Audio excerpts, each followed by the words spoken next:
तर नमस्कार मित्रांनो, तुम्हाला तर माहिती आहे मी तुषार बनसोडे. तुम्हाला हे पण माहिती आहे की माझा मोठा भाऊ आख्या बनसोडे.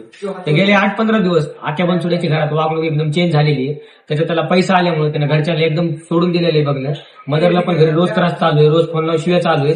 तो म्हणतोय आता त्याचा पैसा भेटला तर त्याचं वेगळं झालेलं आहे. त्याने लग्न केले त्याचं वेगळं राहतोय त्याचं तो.